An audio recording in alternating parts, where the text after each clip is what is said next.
આજની art and ક્રાફ્ટની એક્ટિવિટીમાં આપણે flying બર્ડનું એક આર્ટ એન્ડ ક્રાફ્ટનું પીસ બનાવવાનું છે, 100 પીસ છે, બરાબર. એના માટે આ તમને એક શીટ આપેલી છે મોટી. એના સૌથી પહેલાં આપણે 4 પીસ કરવાના છે. 4 ગ્રુપમાં તમારે ડિવાઈડ થઈ જવાનું. 4 પીસ કરવાના. 4 એક સરખા પીસ થાય તમારે શું કરવાનું? પહેલાં આને આ રીતનું ચેક નથી કરવાનું, પહેલાં સામ જોઈ આ રીતે ડબલ કરી દેવાનું, બરાબર. ડબલ થઈ જાય બરાબર. સર્કલ બધાને થઈ ગયું. હવે તમારે માર્કરથી તમારે આવી રીતે લાઈન ઉપરથી ખેંચવાની છે અને અલગ અલગ તમારે ડોટ કરવાના છે. શેનાથી કરવાના છે?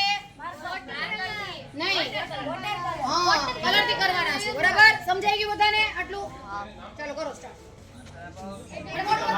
આપણો જેને નો સમજાય ઈ પૂછજો એકવાર ને 3 વાર પૂછજો. અર્જુનભાઈ ને કે મેં આટલું કર્યું, હવે આની પછી આગળ મારે શું કરવાનું અને કરવાનું છે એકદમ વ્યવસ્થિત એમ.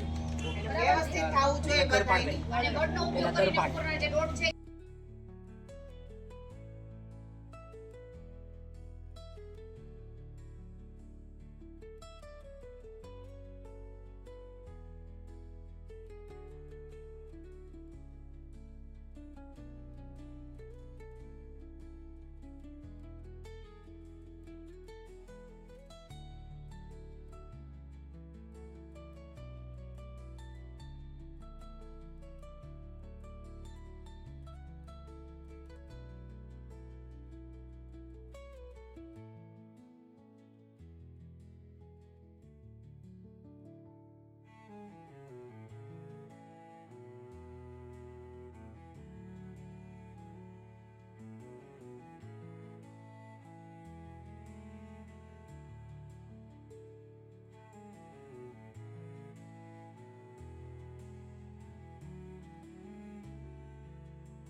એક મોટું વર્તુળ છે, બધી એજ ઉપર અડતું હોય એ રીતે અહીંયાથી લઈ અને આમ વર્તુળ બનાવવાનું છે.